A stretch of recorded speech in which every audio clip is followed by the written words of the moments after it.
ด้วยกันนะเจ้ากราบนมัสการสวัสดีญาติธรรมทุกท่านเจ้าวันนี้ทนายปอมาพบกับพวกเราช่วงเวลา5 ถึง 6อันช่วงเวลาเก่านะเจ้าสุมาแต่7 โมงเจ้าถึง8 โมงนะเจ้าช่วงเวลานี้เป็นช่วงเวลาที่ทุกคนนอนรับพักผ่อนอยู่ในบ้านเนาะวันหยุดของการทำงานของแต่ละคนในส่วนของคนที่ทำงานเงินเดือนนะเจ้าวันอาทิตย์จะเป็นวันหยุดพักผ่อนร่างกายเช้ามาตื่นสายๆฝนพรำๆนอนสบายนะเจ้าแต่ทนายปอเป็นแม่กานะเจ้าเป็นแม่กามาตั้งแต่ตัวเล็กตัวน้อยนะเจ้ากาสปะนะเจ้าแต่บัดได้กาชีวิตคนนะเจ้าแล้วก็บัดได้กาทรัพย์ของผู้อื่นนะเจ้ากาชีวิตตัวเองแล้วก็บ่เคยเอาทรัพย์ผู้อื่นมากาถ้าเปิ้นบ่อนุญาตถ้าเปิ้นอนุญาตก็เอามากาได้นะเจ้าลักษณะของการเอาทรัพย์ของผู้อื่นมากานี่คือหยังนายหน้าเจ้านายหน้าขายที่ดินนายหน้าขายรถยนต์นายหน้าขายจิปาถะแล้วแต่เจ้าของทรัพย์เปิ้นจะยินยอมนะเจ้าก็คือการยินยอมก็สามารถทำได้ในทางแพ่งนะเจ้าแต่ถ้าเปิ้นบ่ยินยอมเอาทรัพย์ของเปิ้นไปแล้วเอาไปค้าและทรัพย์นั้นเป็นสังหาริมทรัพย์กรรมสิทธิ์โอนไปแม้จะโอนไปเจ้าของทรัพย์บ่ใช่เจ้าของกรรมสิทธิ์นะเจ้าเพราะฉะนั้นซื้อขายกฎหมายซื้อขายเปิ้นบอกว่าเจ้าของทรัพย์เท่านั้นที่จะขายทรัพย์สินได้นะเจ้าบอกว่าอสังหรือสังหานะเจ้าเพราะฉะนั้นเมื่อคุณเอาทรัพย์ของผู้อื่นไปขายแล้วผู้รับซื้อไม่รู้ว่าเป็นทรัพย์ผู้อื่นผู้ขายมีความผิดกฎหมายนะเจ้าถ้าได้มาโดยเจ้าของยินยอมให้ครอบครองให้ก็เป็นยักยอกถ้าได้มาโดยการหยิบฉวย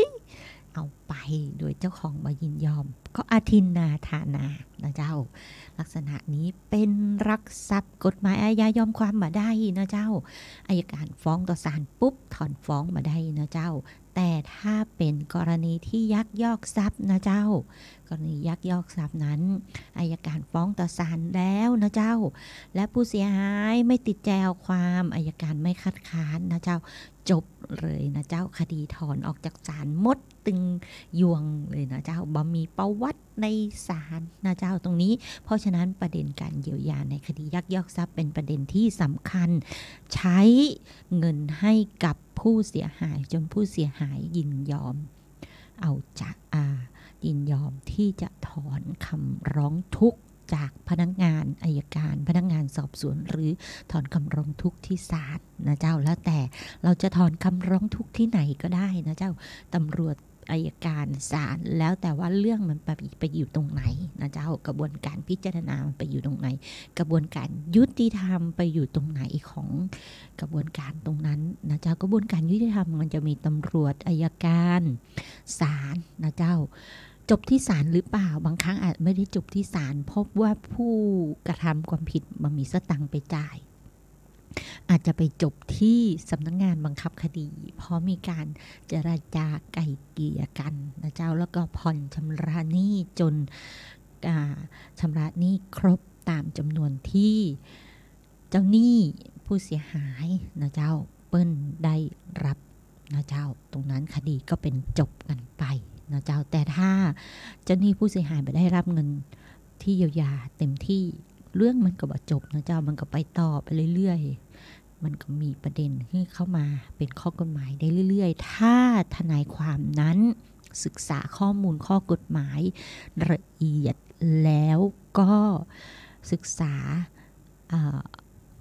โยงใหญ่นะเจ้าโยงใหญ่เหมือนใยแมงมุมไม่ใช่ศึกษาแต่เฉพาะเรื่องเดียวแต่สำหรับคนที่เรียนนะเจ้าศึกษาเรื่องใดเรื่องหนึ่งให้ละเอียดเสร็จแล้วก็ทำซ้ำๆในเรื่องนั้นให้ละเอียดนะเจ้าพอดีครูบาอาจารย์และก็ท่านที่แม่ตาทนายเปิ้นก็มีกระบวนการทำให้ทนายปอได้ทำงานในเรื่องแต่ละเรื่องสมมติว่าทำในเรื่องฟ้อง เช่าซื้อเงี้ย17คดีเงี้ย20คดี30คดีมีเหตุให้ทำในเรื่องนั้นๆน่ะซ้ำๆจนเกิดความชำนาญในเรื่องนั้นแล้วก็เปลี่ยนรูปแบบการทำงานไปศึกษาอีกรูปแบบหนึ่งก็เหมือนส่วนราชการนะเจ้าถ้าอัยการทำเรื่องอะไรอย่างก็จะทำแต่เรื่องอย่างนั้นไปเรื่อยๆแล้วก็เปลี่ยนส่วนกันไปนะเจ้าตรงนี้ก็เหมือนกันนะเจ้าในการทำงานแต่ละท่านนะเจ้าเมื่อศึกษาเรื่องใดแล้วต้องศึกษาให้ละเอียดในเรื่องนั้นแม้แต่เรื่องข้อยกเว้นความคิดเห็นที่แตกต่างความคิดเห็นที่ตรงกันความคิดเห็นที่ตรงกันเราเข้าใจแล้วความคิดเห็นที่แตกต่างล่ะเป็นอย่างไรทำไมถึงแตกต่างด้วยประเด็นไหนและเหตุผลประกอบข้อแตกต่างนั้นมีตัวบทไหนสนับสนุนนี่คือการศึกษาข้อกฎหมายนะเจ้าก็คือทนายปอเป็นทนายก็เก่งเหมือนท่านหลายๆท่านนะเจ้าแต่ขอแสดงความคิดเห็นเล็กๆน้อยๆสำหรับน้องๆที่กำลังเรียนกฎหมายกันอยู่นะเจ้าเพื่อเป็นแนวทางในการศึกษาถ้าอยากรู้มากกว่านี้ต้องวิ่งเข้าหาครูบาอาจารย์นะเจ้าเมื่อเรานั่งเรียนแล้วเราต้องวิ่งเข้าหาครูบาอาจารย์ปรึกษาท่านว่าประเด็นนี้ข้อกฎหมายนี้เป็นอย่างนี้แต่เราไม่เข้าใจด้วยสาเหตุอะไรเราติดตรงไหนนะเจ้าเหมือนเรานั่งทำกันบ้านเท่ากับทำกันบ้าน10ข้อ7ข้อได้แฮม3ข้อไปได้3ข้อนี่แหละเราต้องเข้าไปหาอาจารย์แล้วล่ะว่าไม่ได้เพราะอะไรทำไมถึงผิดตรงไหนหนูไม่เข้าใจถ้าอาจารย์อธิบายรอบแรกไม่เข้าใจอาจารย์ขาหนูขออีกรอบเธอค่ะเผอิญปัญญาหนูปึกไปนิดนึงขออีกรอบนึงค่ะหนูติดตรงนี้ไม่เข้าใจนี่คือการเป็นนักเรียนนักศึกษาที่ดีนะเจ้าในแต่ละเรื่องนะเจ้าศึกษากฎหมายนั้นตัวบทเป็นสิ่งสำคัญตัวบทคือสุดคูณนะเจ้าคำบรรยายคือหลักการนะเจ้าอธิบายของตัวบทอธิบายตัวสุดคูณแล้วก็คำพิพากษาฎีกาคือวิธีการเขียนนะเจ้าวิธีการเขียนนำเหตุผลมาประกอบในการเขียนลองศึกษาดูข้อกฎหมายนะเจ้าบางคนบอกว่าฎีกาอันยังก็เอาแต่ฎีกาไม่ใช่เอาแต่ฎีกานะเจ้าในเมื่อเราศึกษาตัวบทมาแล้วศึกษาคำบรรยายมาแล้วเราก็ศึกษาฎีกาคือแนวทางการทำงานของอัยการนะเจ้าผู้พิพากษาและทนาย3ท่านมันเป็นกระบวนพิจารณาที่ต่างคนต่างเสนอความคิดเห็นอัยการเสนอความคิดเห็นเสร็จทนายเสนอความคิดเห็นประกอบข้อเท็จจริงที่แต่ละคนนำขึ้นมาประกอบเสร็จแล้วผู้พิพากษาเป็นผู้ยุติเรื่องโดยนำข้อกฎหมายข้อเท็จจริงที่แต่ละฝ่ายดึงขึ้นมาที่ท่านเห็นว่าอันไหนเป็นประเด็นที่ถูกต้องตามข้อเท็จจริงและเป็นธรรมนะเจ้าถูกต้องตามข้อเท็จจริงและเป็นธรรมนะเจ้าบางคนไม่ถูกต้องตามข้อเท็จจริงและไม่เป็นธรรมก็จะนำเสนอตรงนี้ท่านก็จะไม่ดึงขึ้นมานะเจ้าเพราะฉะนั้นสิ่งที่ผู้พิพากษาจะนำขึ้นมาก็คือประเด็นข้อเท็จจริง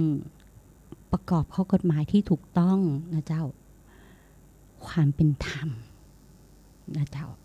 เกินกว่าความเป็นจริงหรือไม่น้อยกว่าความเป็นจริงหรือไม่มากกว่าความเป็นจริงหรือไม่ถ้าน้อยกว่าความเป็นจริงนั่นคือเหตุมาจากผู้กระทำความผิดเยียวยาความเสียหายให้กับผู้ถูกกระทำความผิดจนผู้เสียหายพอใจนะเจ้าผู้เสียหายบอกว่าโอ๊ยข้าเจ้าบอกเอาเรื่องแล้ว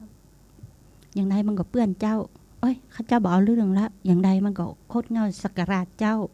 ตระกูลเดียวกันเรื่องทรัพย์เล็กๆน้อยๆช่างหัวมันมีมากกว่านี้ขอกันกินมากกว่านี้ก็ว่ากันไปนะเจ้าตามกระบวนการยุติธรรมเปิ้นมาอย่างอันนะเจ้าแต่บางคนบ่ยอมนะเจ้าผู้เสียหายบางท่านบ่ยอมบอกว่าเยียวยาไปแล้วอ้าวแล้ว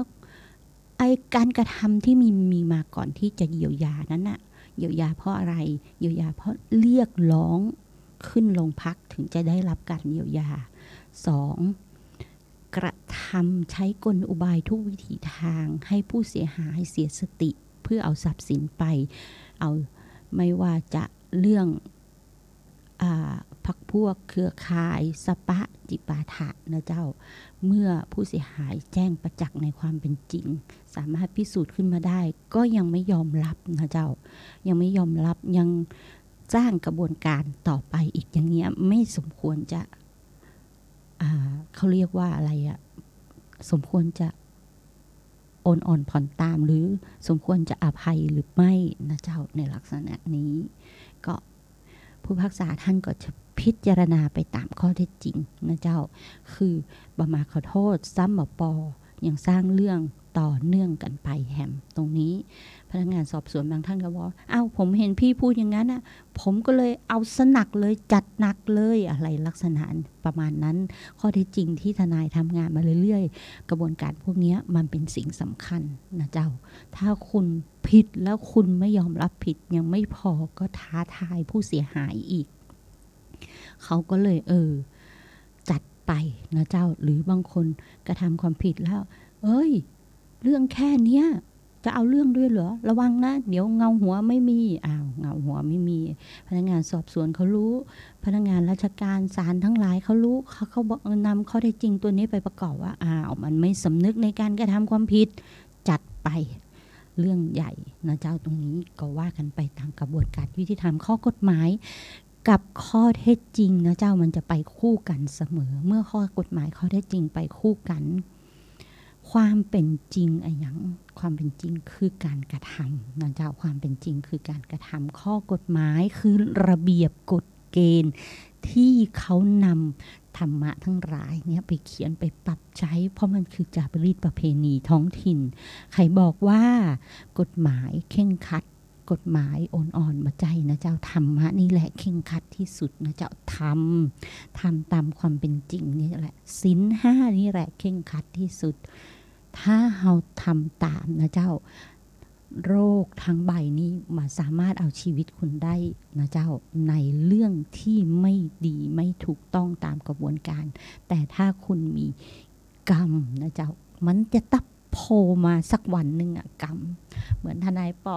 เมื่อวานกรรมโผล่นะเจ้าปิดประตูแล้วทับมือตัวเก่าโอ้ยสนุกสนานยืนพอเลือดไหลโซะนะเจ้าเนาะมันก็คือกรรมที่เรากำประตูดันปิด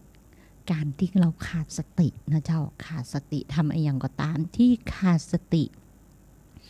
จะทำให้ตัวเองได้รับความเสียหายเพราะฉะนั้นถ้าไม่อยากขาดสติกำหนดสตินะเจ้ากำหนดสติอย่างไรนะเจ้ากำหนดสติโดยการวิปัสสนานะเจ้ายุบหนอพองหนอนั่งหนอเดินหนอยืนหนอนอนหนอถามว่าต้องไปปฏิบัติในวัดหรือเปล่าไม่จำเป็นนะเจ้าแต่ครั้งแรกเรายังบ่เป็นเตื้อเราต้องไปเอาเปิ้นฮ้องว่าเอาวิธีการจากครูบาอาจารย์นะเจ้าทนายปอไปที่ไหนครั้งแรกในชีวิตที่ทนายปอปฏิบัติวิปัสสนานะเจ้าไปวัดอัมพวันสิงห์บุรีนะเจ้าสภาวะกรรมติดออกมาเลยอุ้ยเจ้ากรรมนายเวรแต่ว่าสิ่งที่ดีมันก็เกิดขึ้นหลายๆอย่างนะเจ้ามันมีสตังใจเดินออกมานอกวัดมีคนเอาสตังมาคือใจสุดยอดกว่าเจ้าวิปัสสนานี้นะเจ้าแล้วก็เสร็จแล้วก็แค่3 วันเองนะเจ้าปฏิบัติครั้งแรกเปิ้นก็คือเดินระยะ3นั่งระยะ3เปิ้นก็นึกว่าเฮาชำนาญเนาะจริงๆว่าใจเลยเฮาบ่เคยมาเลยเปิ้นถามว่าใครแนะนำมาเฮาก็บอกว่าลูกสาวท่านหนึ่งเนี่ยแนะนำมาเป็นเพื่อนเฮียนในลักษณะนั้นเอาว่าใครปฏิบัติธรรมครั้งแรกนี่ไปปฏิบัติที่ไหนดีก็บอกไปเลยสิงห์บุรีวัดอัมพวันนั้นไปสิเฮาก็ไปโอ้โหสภาวะธรรมฟุ้งกระจายเลยเจ้าค่ะกำหนดไม่เป็นไม่ศึกษาข้อมูลในการปฏิบัติวิปัสสนามาก่อนนะเจ้าเพราะฉะนั้นก่อนคุณจะทำอะไรคุณต้องศึกษาข้อมูลก่อนนะเจ้าฝรั่งนี่นะเจ้าก่อนจะไปวิปัสสนาเพื่อจะศึกษาเลยว่าสถานนี้ที่นี้จะเป็นอย่างไรนะเจ้าทำตัวอย่างไรนะเจ้าคอสข้อมูลอย่างไรมีการเลคเชอร์ด้วยนะเจ้าทำอย่างไรนะเจ้าตรงนั้นเป็นที่เรียบร้อยถ้าปฏิบัติดีก็ออกมาใจกรรมใจเวรในวัดเสร็จแล้วก็ออกมาฮับบุญตั้งนอกนะเจ้า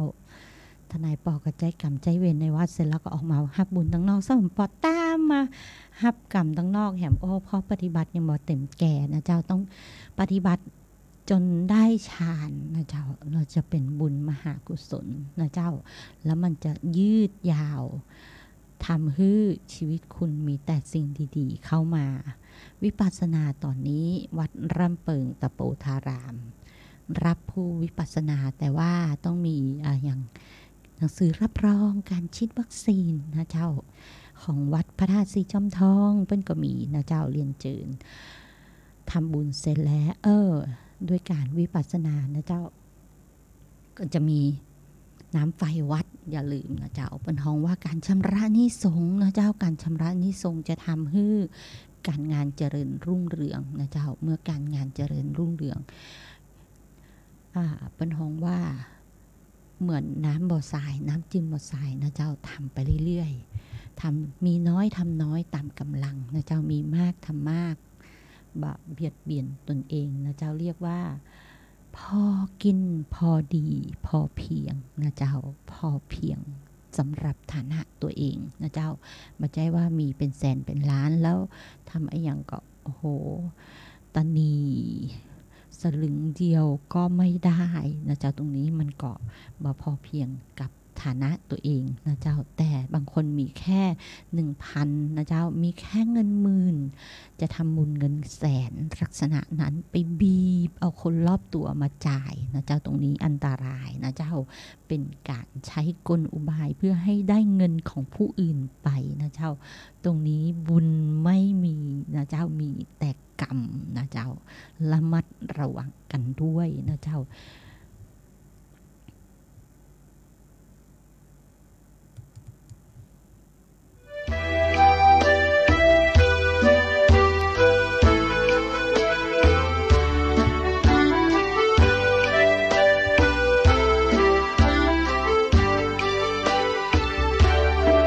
เจริญพรสาธุชนผู้ใจดีอาตมาขอแจ้งข่าวสารงานบุญคือทางวัดของเรากำลังดำเนินการก่อสร้างถาวรวัตถุแต่ทางวัดไม่มีปัจจัยเพียงพอมาสร้างให้สำเร็จได้จึงขอความร่วมมือจากสาธุชนผู้ศรัทธาร่วมกันบริจาคทรัพย์เพื่อร่วมสร้างวัดของเราให้เจริญรุ่งเรืองมั่นคงตลอดไปวอนสาธุชนร่วมกุศลด้วยกันวันนี้สร้างบารมีสร้างความดีกันโดยทั่วหน้าร่วมกันสร้างบุญอุดหนุนตามใจศรัทธาสร้างกุฏิศาลาสร้างวัดสร้างวาล้ำค่าแผ่นดินวอนสาธุชนสร้างกุศลดังคำเฝ้าวอนฝากเป็นบทกลอนให้สะท้อนไปทั่วทุกถิ่นบอกบุญทุกวันให้โยมของฉันได้ยินผ่านคลื่นเครื่องไฟโบยบินให้โยมคุ้นชินว่าบุญยังรอวัดยังรอศรัทธาความเลื่อมใสทานน้ำใจให้วัดบ้างสร้างบุญหนอศรัทธาโยมเคร่งครัดวัดยังรอนี่แหละหนอเราคนไทย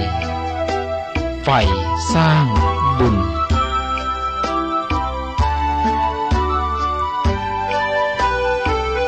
เสียงนี้ฝากไป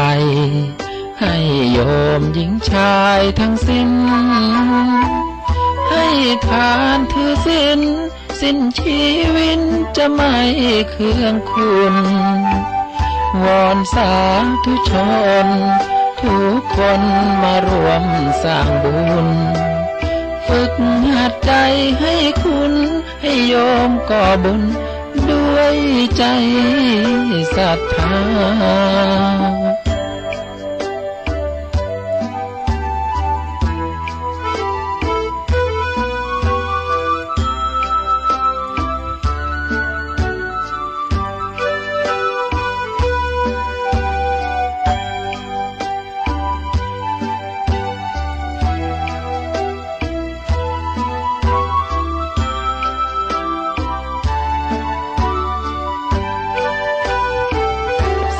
ดังนี้ฝากไป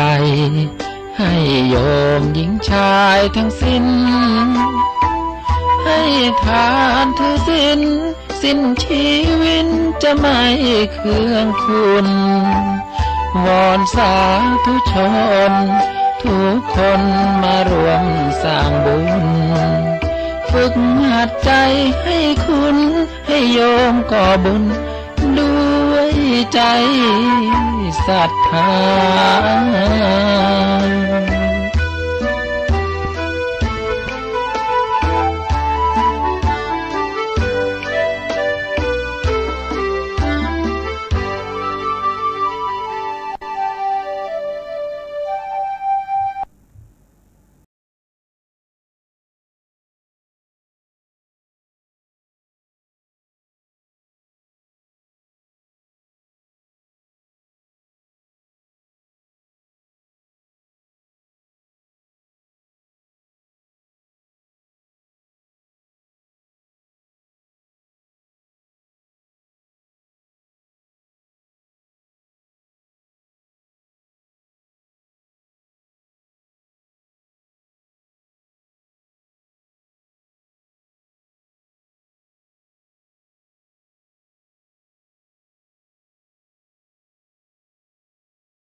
อยากไปสวรรค์หัวใจต้องไปฝึกฝนกินข้าวแล้วบ่กินแสบอยู่บ่ขอแสบด้วยคนอิ่มแล้วอย่าลืมสวดมนต์ให้ถือเป็นงานของใจหากเคยฝันร้ายสิกลายเป็นฝันดีนอนอิ่มอีหลีคนดีโปรดจงจำไว้สวดมนต์สู่มือสองมือพนมตั้งใจนะโมอย่าให้ลาไกลท่องไว้นับเป็นมงคลใช้บัตรประชาชนให้กลายเป็นบัตรเตือนใจก่อนจะหลับประทับใจไว้ว่าเราเป็นไทยใจตนอย่าให้ลืมเดินบอกใจเสมออย่าลืมสวดมนต์ตั้งใจอย่าให้สับสนเมื่อมีมนต์ช่วยเติมพลัง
เจ้าสวดมนต์นำกันนะเจ้าจะได้ลดสภาวะขาดสติจาก โรคระบาดโรคร้ายทั้งหลายนะเจ้ามันมาอย่างใดเฮาก็ยังมีสติสู้ได้นะเจ้ายังมีสติที่จะใจสตังในส่วนที่เหลือที่งานทำเข้ามาน้อยนิดนะเจ้ามี 1,000 จะใจอย่างใดได้บุญได้กุศลได้ทำบุญนะเจ้าได้กินได้ใจได้ตานนะเจ้าได้แบ่งปันตรงนี้อยู่อย่างมีประโยชน์กับสังคมนะเจ้าใครบอกว่าคนเป็นโสดนี่บ่ดีบ่มีลูกหลานพ่อบ่มีลูกหลานก่อยบ่จริงนะเจ้าคนเป็นโสดมีลูกหลานพ่อมีลูกหลานก่อยกรณีที่ทำประโยชน์ให้กับสังคมนะเจ้าอย่างแม่ชีเจ้าก็หันมีแม่ชีรุ่นหลังๆก็มานั่งดูแม่ชีรุ่นก่อนนะเจ้าตรงนี้จัดการดูแลตัวเองให้เป็นนะเจ้าแล้วท่านจะอยู่ได้อย่างไม่ต้องวิตกกังวลนะเจ้าใครบ่ฮักเฮาฮักตัวเฮานะเจ้าจัดระบบชีวิตตัวเฮาอยู่ได้อย่างเป็นประโยชน์ในสังคมนะเจ้าแต่ว่านี้สถานการณ์โควิดนะเจ้าวันที่24มี80กว่ารายวันที่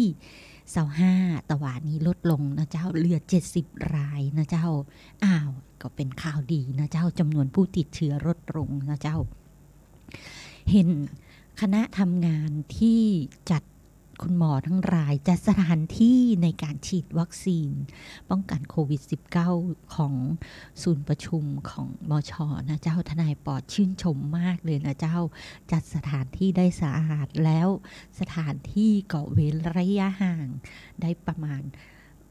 ดูน่าดูนะเจ้าทางที่คนมากนะเจ้าคนมาฉีดจำนวนมากแต่ว่าคุณหมอจัดระบบผู้บริหารท่านจัดระบบได้ดีเยี่ยมเลยนะเจ้าทนายปอปาคุณแม่ไปฉีดปรากฏว่าโอเคนั่งเว้นระยะห่างกันโดยที่มามีอย่างที่เป็นตำหนิเลยนะเจ้าตรงนี้แล้วประกอบมี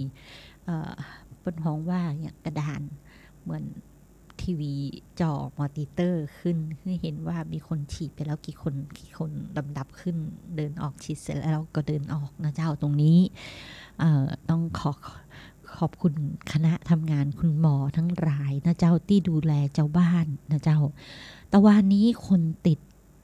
โควิด70คนนะเจ้าต่ำจำนวนถ้ายอดสะสมรวมกันแล้วนะเจ้าผู้ติดเชื้อยอดสะสม 8,256 รายตั้งแต่เดือนเมษายนเหมือนจะนักขนาดเลยนะเจ้าแต่จริงๆแล้วมีรักษาหายไปแล้ว 7,337 รายเพราะฉะนั้นยังเหลือผู้ติดเชื้อแค่846 รายนะเจ้าผู้ป่วยแยกตามอาการนะเจ้าก็แต่ละคนก็กระจายกันไปอยู่ในโรงพยาบาลสนามที่ศูนย์ประชุมนานาชาติคันของนะเจ้าก่อนถึงศูนย์ราชการ396คนโรงพยาบาลสนามเฉพาะกิจอำเภออมก๋อย15คนนะเจ้าโรงพยาบาลรัฐส่วนอื่นๆนะเจ้า194คนโรงพยาบาลเอกชน235คนโรงพยาบาลต่างจังหวัด6คนนะเจ้าใครที่ไปเซเว่นนะเจ้าเซเว่นปั๊มน้ำปตท.บ้านสันคือนะเจ้า19ถึง23ตรงนี้รีบไปตรวจเลยนะเจ้าตรงนี้ตัวเองกลายเป็นคัสเตอร์เลยนะเจ้าแล้วก็สตองซิสเต็มพัฒจำกัดบริษัทสตองซิสเต็มพัฒจำกัดตำบลสุเทพอำเภอเมืองเชียงใหม่นะเจ้าเพิ่นบอกว่าไปตรวจหาเชื้อที่ศูนย์ประชุมนานาชาติหรือโรงพยาบาลที่ไหนก็ได้นะเจ้า14วันเพราะว่าเป็นคัสเตอร์แล้วนะเจ้าตรงนี้และแฮมตี้นึงทนายปออยู่เวนโรงพักมานะเจ้าโรงพักสารปีนะเจ้าสถานีตำรวจสารพีตอนนี้เพิ่งปิดนะเจ้าเป็นคัสเตอร์ปิดฆ่าเชื้อกัน14วันทุกคนก็พยายามที่จะบอกให้เกิดเหตุการณ์ตรงนั้นขึ้นแต่มันเกิดมาแล้วก็ช่วยกันแก้ไขไปตามสถานการณ์นะเจ้าใครที่เป็นโควิดอยู่ต่างจังหวัดมันก็มีการฮับกลับมาอยู่กลับบ้านนะเจ้าบางคนบอกว่าเอาคนเป็นโควิดกลับมาบ้านได้ไหนในเมื่อเพิ่งเป็นญาติเป็นพี่เป็นน้องบ่เอาปิกบ้านแล้วเอาไปที่ไหนเจ้า พี่น้องตัวเองบอกปิกบ้านมันน่าเกลียดนะเจ้า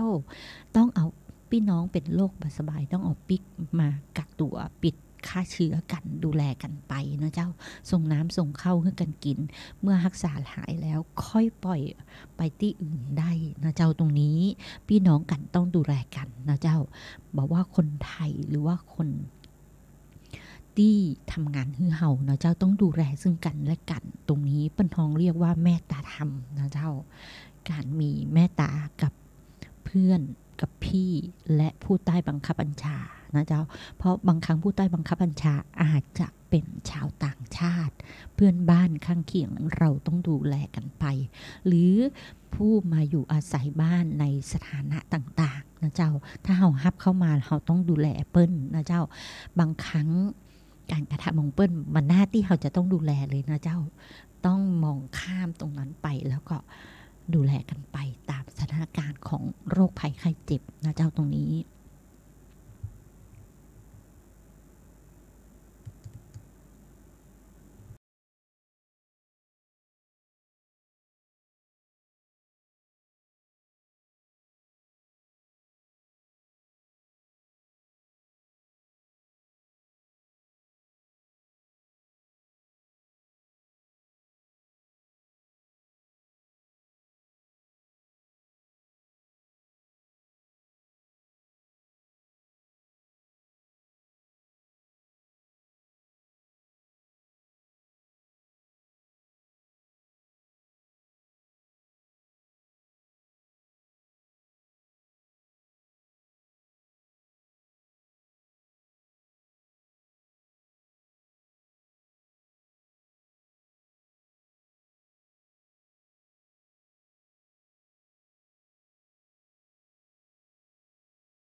เจ้าเมื่อชมงามเปิ้นแต่งงานเฮาก็บ่ต้องไปแต่งกับเปิ้นแล้วนะเจ้าเพราะว่า เปิ้นมาหาเขาแล้วนะเจ้าเราต้องไปรอเวลานะเจ้าสงบสติตัวเองไปฮักตัวเก่าก่อนนะเจ้าเสร็จแล้วก็รอเวลาคนใหม่เข้ามานะเจ้าเมื่อคนใหม่เข้ามาคุณก็จะคิดว่า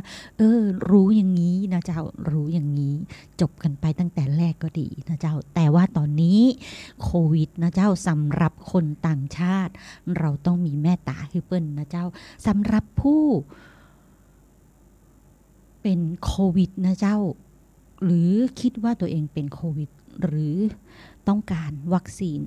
ในเรื่องโควิดที่เป็นชาวต่างชาตินะเจ้าแนวทางแจ้งการ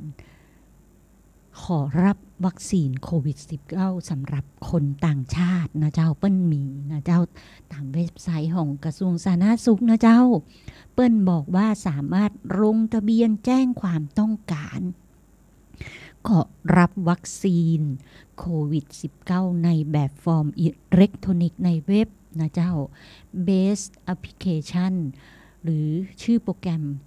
โควิด-19 วัคซีนนะเจ้า Request Form นะเจ้าตรงนี้การดาวน์โหลดโปรแกรมนี้นะเจ้าเว็บไซต์สำนักงานจังหวัดเชียงใหม่ก็เป็นเว็บไซต์ของสาธารณสุขเชียงใหม่นะเจ้าได้2ทั้งเว็บไซต์นะเจ้าสาธารณสุขเชียงใหม่หรือว่าเว็บไซต์จังหวัดเชียงใหม่เข้าใจงานได้นะเจ้า CM Healthcare Net CMCRV นะเจ้าตั้งแต่วันที่28พฤษภาคม2564เป็นต้นไปหรือติดต่อสอบถามได้กับผู้ประสานงานสำนักงานสาธารณสุขจังหวัดเชียงใหม่นะเจ้าทันตแพทย์หญิงรักชนกนุชพวงนะเจ้ากลุ่มงานทันตสาธารณสุขสำนักงานสาธารณสุขจังหวัดเชียงใหม่แห่งท่านหนึ่งก็คือผู้ประสานงานคณะกงสุลต่างประเทศประจำจังหวัดเชียงใหม่นะเจ้านายเบนโรเบิร์ตสวัสดิวัฒน์นะเจ้า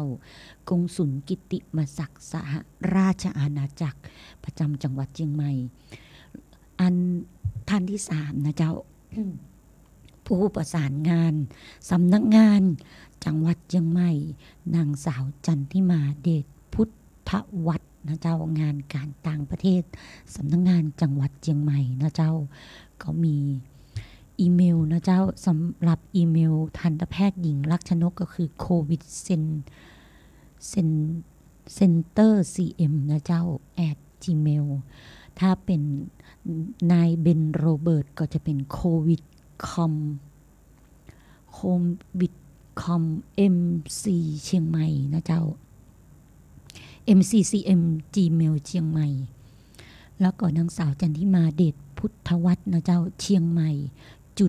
fa @gmail นะเจ้าสำหรับแนวทางการลงทะเบียนเพื่อจอง แนวทางลงทะเบียนเพื่อจองวันเวลาสถานที่ฉีดวัคซีนจะมีการประกาศทางเว็บไซต์จังหวัดเชียงใหม่เว็บไซต์สาธารณสุขหรือ Facebook นะเจ้าศูนย์ข้อมูลข่าวสารเฉพาะกิจจังหวัดเชียงใหม่ประชาสัมพันธ์สำนักงานสาธารณสุขจังหวัดเชียงใหม่หรือ PRเชียงใหม่นะเจ้าแล้วแต่ว่าท่านจะเลือกเข้าอันไหนก็ได้นะเจ้าเชียงใหม่ Provincial Health Office นะเจ้าตรงนี้เป็นแจ้งข่าวบนหน้าสสจ.จังหวัดเชียงใหม่ตรงนี้ทนายปอก็เอามาเล่าให้หมู่เฮาฟังนะเจ้าข้อมูลผิดพลาดอย่างใดเป็นที่สายตาทนายปอเลอร์นะเจ้าต้องขอสุมาอภัยตัวเองนะเจ้าตรงนี้แต่ว่าเช็คข้อมูลที่ถูกต้องได้นะเจ้าสสจ.จังหวัดเชียงใหม่นะเจ้าสาธารณสุขเปิ้นดูแลหมู่เฮาทุกคนนะเจ้าทั้งคนไทยทั้งคนต่างประเทศนะเจ้าที่เข้ามาอยู่ในประเทศไทยนะเจ้าใครที่เขาต่างชาติที่เข้ามาอยู่ประเทศไทยโดยถูกต้องตามกระบวนการแล้วตรงนี้ประเทศไทยดูแลอยู่แล้วนะเจ้าเพราะเป็นความสัมพันธ์ระหว่างประเทศนั่นเองเหมือนคนไทยไปอยู่ต่างประเทศเปิ้นก็ดูแลคนไทยเหมือนที่เปิ้นคนไทยดูแลเปิ้นตรงนี้นะเจ้าตรงนี้ทนายปอก็อยากเชิญชวนหมู่เฮานะเจ้าดูแลตัวเก่าด้วย 7-8 วิธีตามกระบวนการที่สสจ.เปิ้นประชาสัมพันธ์กับนักวิทยุเปิ้นทำสปอตคลิปวันนะเจ้าแฮมเมื่อกี้นาทีหมดเวลาแล้วนะเจ้าทนายปอต้องกล่าวลากันแล้วไปเจอกันในเสาร์หน้านะเจ้า7 โมงถึง 8 โมงจ้านิดจ้าหน่อยคงมาเป็นอย่างเนาะเจ้านมัสการลาและสวัสดีญาติธรรมทุกท่านเจ้าเคารพธงชาติกันนะเจ้า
เราจงร่วมใจยืนตรงเคารพธงชาติด้วยความภาคภูมิ